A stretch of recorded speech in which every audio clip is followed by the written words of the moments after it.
नमस्कार, जी न्यूज पर बिलासपुर और प्रदेश भर की तमाम ताजा तरीन खबरों के साथ इस वक्त मैं हूं सोनाली। खबरों की ओर बढ़ने से पहले नजर डालते हैं आज के हेडलाइंस पर।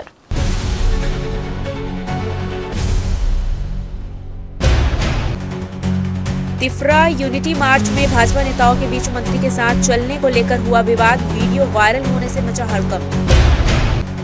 बिलासपुर में निगम का बुलडोजर एक्शन, हाई कोर्ट से याचिका खारिज होने के बाद मिशन हॉस्पिटल कंपाउंड में 35 मकान ढहाए गए। कांग्रेस नेता का मोबाइल हैक, आरटीओ फाइल के नाम पर मोबाइल फ्रॉड, व्हाट्सएप लिंक से कई लोगों के फोन हुए संक्रमित। पीडब्ल्यूडी की हवाई बातें, जर्जर सड़कों पर नहीं मरम्मत, हाईकोर्ट की फटकार के बाद भी शहर की हालत जस की तस। तो ये थी हेडलाइंस और अब खबरें विस्तार से। छत्तीसगढ़ में मंगलवार को तिफरा से निकले यूनिटी मार्च के दौरान भाजपा नेताओं के बीच विवाद का वीडियो वायरल हो गया है। इसके बाद अब केंद्रीय राज्य मंत्री से लेकर विधायक इस तरह की बात से इनकार कर रहे हैं। यूनिटी मार्च के दौरान भाजपा के बेलतरा विधायक सुशांत शुक्ला और पूर्व राज्य मंत्री आयोग की अध्यक्ष के बीच मंत्री के साथ चलने को लेकर तीखी नोकझोंक देखने को मिली। बताया जा रहा है कि जैसे ही मीडिया कैमरे चालू किए, दोनों नेता केंद्रीय राज्य मंत्री तोखन साहू के अगल बगल चलने की कोशिश करने लगे। इस दौरान धक्का मुक्की जैसी स्थिति बन गई और दोनों के बीच बहस तेज हो गई। विवाद बढ़ता देख मंत्री तोखन साहू ने बीच बचाव कर स्थिति को संभाला। हालांकि बाद में दोनों नेताओं ने किसी भी तरह के विवाद से इनकार किया और कहा है कि सब एकजुट होकर यूनिटी मार्च में शामिल हुए थे। वहीं कांग्रेस ने इस घटना को भाजपा की अंदरूनी कलह बताया और कहा कि पार्टी की एकता सिर्फ मंच तक सीमित है। इस पर मंत्री तोखन साहू ने पलटवार करते हुए कहा है कि भाजपा में किसी तरह का गतिरोध नहीं है और कांग्रेस बिना कारण मुद्दे बना रही है। देखिए, कहीं कोई विवाद नहीं है। हम सब भारतीय जनता पार्टी के निष्ठावान कार्यकर्ता हैं। विवाद की कोई बात नहीं है। इस बात को तूल बिल्कुल नहीं देना चाहिए। हमारे बहुत सम्माननीय हमारे विधायक जी हैं और हमारी बहन हर्षिता है, दोनों समझदार हैं। किसने कहा विवाद हुआ है? मीडिया अपने मन मस्तिष्क से अगर उपज करे और कांग्रेसियों को अवसर दे तो कांग्रेसियों की बातें इसलिए छिलती हैं जो खुद अपने घर में ईंटें पत्थरे चलाते हों, वो दूसरों को घर में, शीशों के घरों में पत्थर उछालने का काम ना करें। अपने खुद के घर को देखें। हम सब एक हैं। यूनिटी मार्च इसीलिए निकाला गया है कि समता मूलक समाज नए लोकतंत्र के साथ कदम ताल कर सके। वीडियो वायरल हो रहा है। वीडियो वायरल नहीं, रैलियों में आपस में होड़ मची रहती है, वो वीडियो हो सकता है। आपके पास जो जानकारी मिली है शायद तक वो मिथ्या है। कहीं कोई विवाद नहीं है, कहीं कोई बीच बचाव नहीं किया है। पता नहीं आप लोगों को कहाँ से ये दिखाई देने लगा है। हम लोग तो वहाँ से चल करके यहाँ तक के आए हैं। वो जो कांग्रेस की संस्कृति भाजपा में नहीं है और उसको लाने का प्रयास भी आप लोग मत करो। वीडियो वायरल कुछ नहीं है। सब लोग चल रहे हैं, आगे पीछे हुए हैं, कहीं कोई विवाद नहीं है। बावजूद इसके वीडियो में दोनों नेताओं के बीच की नोकझोंक साफ नजर आ रही है, जिसे भाजपा की अंदरूनी सहमति एक बार फिर सड़कों पर दिखने लगी है। इस विवाद के बाद अब भले ही दोनों ही नेताओं को स्पष्टीकरण दे रहा हो, लेकिन एक बात तो साफ है कि भाजपा में सब कुछ ठीक नहीं चल रहा है। यही वजह है कि अब लड़ाई सड़क पर भी दिखने लगी है। जी न्यूज के लिए कैमरामैन मनीष पाल के साथ आलोक अग्रवाल की रिपोर्ट। भारत के लौह पुरुष सरदार वल्लभ भाई पटेल की 150वीं जयंती के अवसर पर बिलासपुर शहर में भव्य यूनिटी मार्च का आयोजन किया गया है। इस अवसर पर हजारों युवाओं ने बढ़ चढ़कर भाग लिया है और देश की एकता, अखंडता तथा राष्ट्रीय एकजुटता का सशक्त संदेश दिया है। 3 दिवसीय यूनिटी मार्च का आयोजन बिलासपुर जिले में किया जा रहा है, जिसके तहत प्रथम दिवस की यात्रा बिलासपुर और बेलतरा विधानसभा में निकाली गई, जिसमें बड़ी संख्या में युवाओं ने भाग लिया। कार्यक्रम की शुरुआत तिफरा स्थित मां काली मंदिर परिसर से हुई, जहां केंद्रीय मंत्री तोखन साहू, पूर्व विधानसभा अध्यक्ष धर्मलाल कौशिक तथा विधायक अमर अग्रवाल और बेलतरा विधायक सुशांत शुक्ला ने माता काली के दर्शन कर पूजा अर्चना की और मां का आशीर्वाद लिया। इसके पश्चात केंद्रीय मंत्री तोखन साहू ने हरी झंडी दिखाकर यूनिटी मार्च का शुभारंभ किया। यूनिटी मार्च हस्ताक्षर अभियान में अतिथियों सहित सैकड़ों लोगों ने अपने हस्ताक्षर किए और लौह पुरुष का स्मरण किया। इस मौके पर खुद केंद्रीय मंत्री बिल्हा विधायक सहित अन्य जनप्रतिनिधि और कार्यकर्ता पूरे मार्च में पैदल चलते हुए समापन कार्यक्रम तक पहुंचे और इसमें संदेश का भी वाचन किया गया। इस मौके पर केंद्रीय मंत्री तोखन साहू ने कहा, सरदार पटेल भारत की अखंडता के प्रतीक है। मां काली के आशीर्वाद से यह रैली निकाली है जो देश की निर्भयता, निडरता और एकता का प्रतीक है। उन्होंने कहा है कि सरदार वल्लभ भाई पटेल वह व्यक्तित्व है जिन्होंने 561 रियासतों को जोड़कर आधुनिक भारत की एकता का मजबूत ढांचा खड़ा किया। यह रैली उन्हें समर्पित है। देखिए, यूनिटी मार्च का पहला दिन बिल्हा विधानसभा के तिफरा माता महामाया काली का दर्शन करके हम लोगों ने यात्रा प्रारंभ की और सबरी माता स्कूल में आकर के इसका समापन हुआ। सबरी माता जहां भगवान राम जिसके हाथ से बेर खाए थे, वहां इस कार्यक्रम का समापन था। आप लोगों ने देखा होगा कि पूरे उत्साह के साथ नगर के नागरिक, हमारे सभी युवा साथी, हमारी माताएं बहनें, एनएसएस, एनएसएस के लोग, स्वच्छता दीदी, सब लोग सम्मिलित हुए। सबके मन में उत्साह है, ऊर्जा है। यह है सांसद जी के नेतृत्व में आज का कार्यक्रम बहुत ही अच्छा कार्यक्रम हुआ। बहुत उत्साह के साथ में ये कार्यक्रम संपन्न हुआ है। जिस प्रकार से उन्होंने देश को एकीकरण करने का काम सरदार पटेल के द्वारा किया गया है, आज लोगों में वो जज्बा दिखाई दे रहा है कि इस देश को आगे बढ़ाने का, और मोदी जी के नेतृत्व में देश लगातार आगे बढ़ रहा है। इस मौके पर बिल्हा विधायक धर्मलाल कौशिक, बेलथरा विधायक सुशांत शुक्ला सहित महापौर पूजा विधानी, जिला पंचायत अध्यक्ष राजेश सूर्यवंशी सहित भाजपा नेताओं, कार्यकर्ताओं के साथ युवाओं ने इस पूरे यूनिटी मार्च में भाग लेते हुए सभी को अखंडता और एकता का संदेश दिया। 3 दिवसीय इस यात्रा का पहला दिन काफी उत्साहजनक रखा और काली मंदिर से शुरू हुई यात्रा सरकंडा माता शबरी महाविद्यालय के प्रांगण में पहुंचकर समाप्त हुई। जी न्यूज़ के लिए कैमरामैन मनीष पाल के साथ आलोक अग्रवाल की रिपोर्ट। पिछले कुछ दिनों से छत्तीसगढ़ में संत महात्माओं के खिलाफ अभद्र टिप्पणियों को लेकर जनमानस में रोष लगातार बढ़ता जा रहा है, जिसे लेकर आप पूर्व मुख्यमंत्री भूपेश बघेल ने भी अपनी प्रतिक्रिया दी है। उन्होंने कहा है कि लोगों का कहना है कि ऐसे लोगों पर सख्त कार्रवाई होनी चाहिए जो समाज में नफरत फैलाने की कोशिश कर रहे हैं, लेकिन सरकार की ओर से अब तक कोई ठोस कदम नहीं उठाया गया है। जनता का आरोप है कि कार्रवाई करना तो दूर, सरकार के किसी मंत्री ने इस मामले में एक बयान तक जारी नहीं किया। इससे आम लोगों में यह संदेश जा रहा है कि सरकार ऐसे विवादों पर मौन रहकर अप्रत्यक्ष रूप से उनका समर्थन कर रही है। विपक्ष ने भी इस मुद्दों को जोर शोर से उठाया है। विपक्षी दलों का कहना है कि वर्तमान सरकार खुद समाज और जातियों में विभाजन पैदा करने की कोशिश कर रही है ताकि जनता का ध्यान बेरोजगारी, महंगाई और विकास जैसे मूल मुद्दों से भटकाया जा सके। सामाजिक संगठनों ने चेतावनी दी है कि यदि जल्द ही सरकार ऐसे मामलों में सख्त रुख नहीं अपनाती तो जनता सड़कों पर उतरकर विरोध प्रदर्शन करने को मजबूर होगी।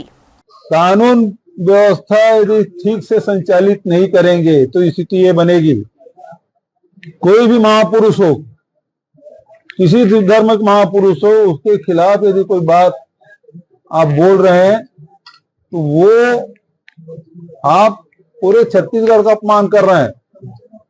चाहे वो गुरु घासीदास के खिलाफ यदि कोई बात कर रहे हैं, या अग्रसेन महाराज के खिलाफ बात कर रहे हैं, या झूलेलाल जी के बारे में यदि कुछ बात कर रहे हैं, तो वो संत महात्मा है। कोई भी बोले उसके खिलाफ कार्रवाई होनी चाहिए, और ये कार्रवाई नहीं कर पा रही सरकार। एक बयान आप मुझसे पूछ रहे हैं, इन मंत्रियों से क्यों नहीं पूछते आप?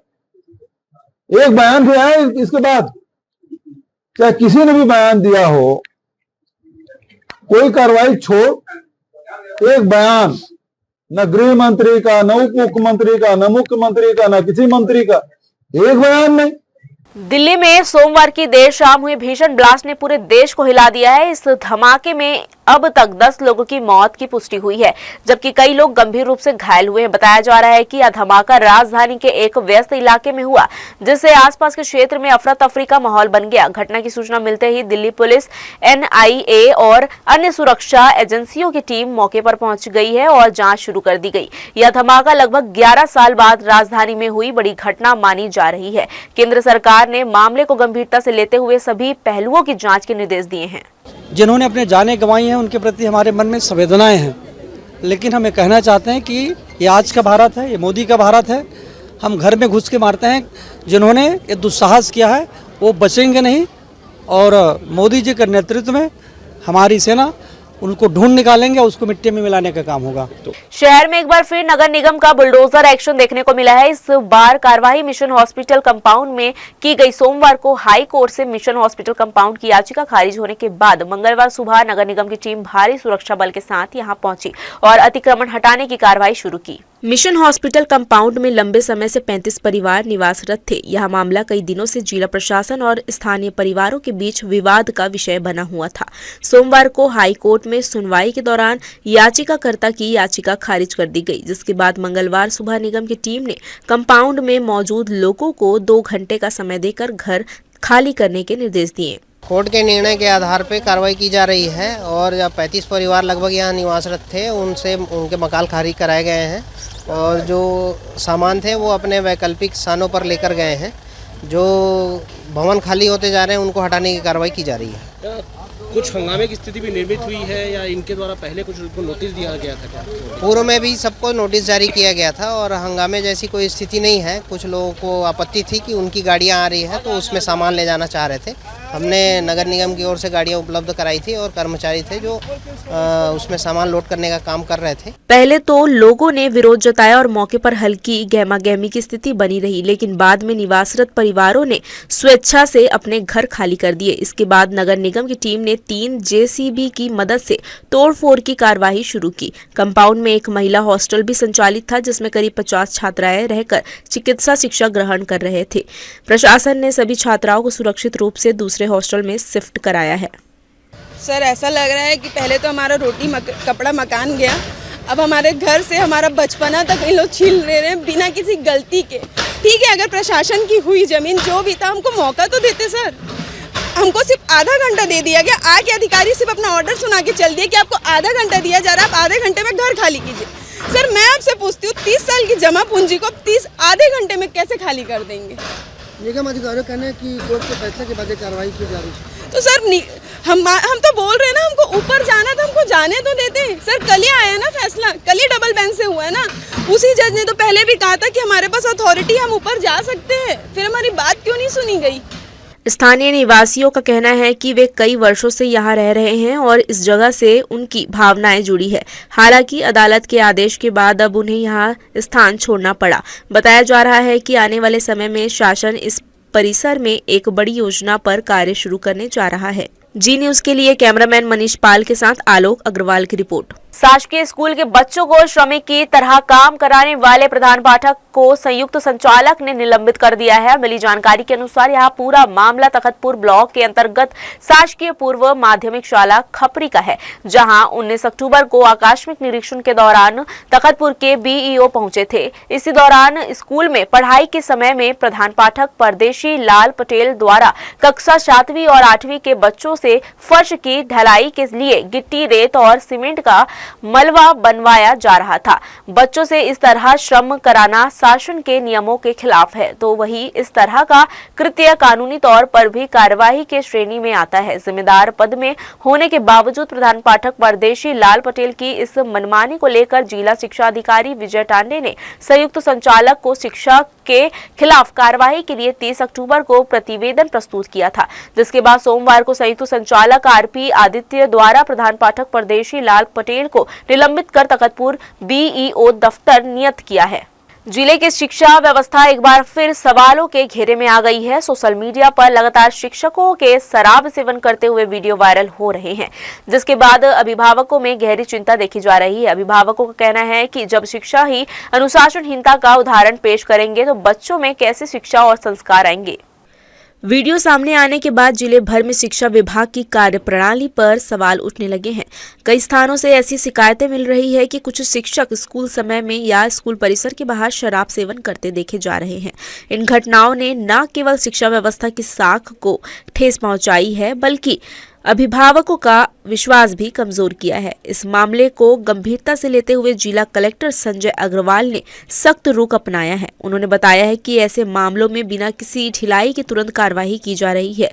जिन शिक्षकों पर आरोप सिद्ध हो रहे हैं उन्हें तत्काल निलंबित किया जा रहा है। साथ ही संबंधित अधिकारियों को निर्देश दिए गए हैं कि इस तरह की घटनाएं दोबारा ना हो। इसमें जैसे ही ये जानकारी हम लोगों को होती है, हम लोग सीधे उस पर कार्रवाई कर रहे हैं और अभी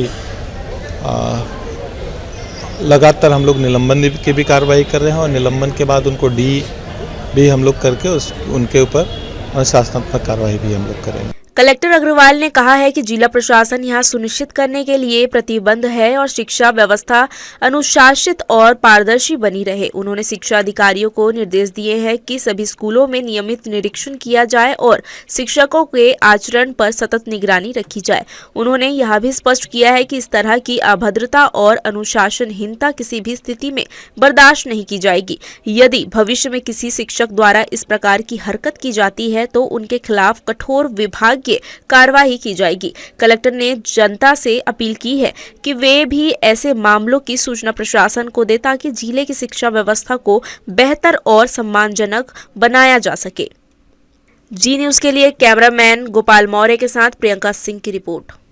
छत्तीसगढ़ में औद्योगिक निवेश को लेकर सकारात्मक माहौल बनता जा रहा है। इन्वेस्टर कनेक्ट कार्यक्रम के दौरान गुजरात के कई प्रमुख उद्योगपतियों और वाडीलाल ग्रुप ने राज्य में निवेश की गहराई रुचि दिखाई है। मुख्यमंत्री विष्णुदेव साय से हुई अहम मुलाकात में खाद्य प्रसंस्करण, विनिर्माण और अन्य औद्योगिक क्षेत्रों में निवेश के अवसरों पर चर्चा हुई है। वाडीलाल ग्रुप के प्रबंध निर्देशक देवांशु गांधी ने मुख्यमंत्री से मुलाकात कर छत्तीसगढ़ में आइसक्रीम, फ्रोजन फूड और अन्य प्रसंस्कृत खाद्य उत्पादों के निर्माण इकाई स्थापित करने का प्रस्ताव रखा। श्री गांधी ने कहा है कि कंपनी पश्चिमी और उत्तरी भारत में मजबूत नेटवर्क के बाद अब पूर्वी भारत विशेषकर छत्तीसगढ़ में अपने उत्पादन और वितरण केंद्र का विस्तार करने जा रही है। इस दौरान गुजरात के अन्य उद्योग समूहों के प्रतिनिधि मंडल ने भी मुख्यमंत्री से साय से भेंट की और छत्तीसगढ़ में निवेश की इच्छा जताई है। उन्होंने कहा है कि छत्तीसगढ़ एक समृद्ध, संसाधन संपन्न और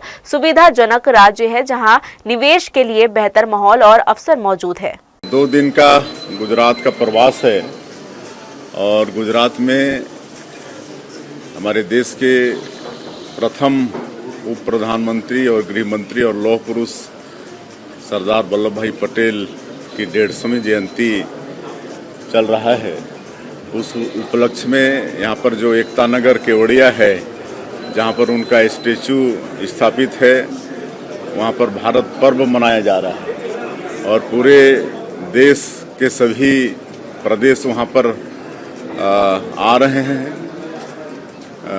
भारत पर्व में शामिल हो रहे हैं। तो कल 10 नवंबर हमारे छत्तीसगढ़ के लिए दिन था और हम लोग भारत पर्व में शामिल हुए हैं। वहाँ पर छत्तीसगढ़ का पवेलियन भी लगा है, छत्तीसगढ़ का कल्चरल प्रोग्राम भी कल वहाँ पर प्रस्तुत हुआ और छत्तीसगढ़ के जो व्यंजन हैं, जो वहाँ के कई तरह के टेक्सटाइल और वस्त्र वगैरह हैं, सबका एग्जीबिशन भी लगा है। और आज अहमदाबाद की पावन भूमि में इन्वेस्टर कनेक्ट का आयोजन किया गया है और हम लोग अब अपने प्रदेश में नई उद्योग नीति लाए हैं और नई उद्योग नीति बहुत ही असरकारक है और 10 महीने में करीब 7.5 लाख करोड़ का निवेश प्रस्ताव मिल चुका है। बुलेटिन में खबरें अभी और भी है, वक्त हो चला एक छोटे से ब्रेक का। हम लौटेंगे जल्दी छोटे से ब्रेक के बाद।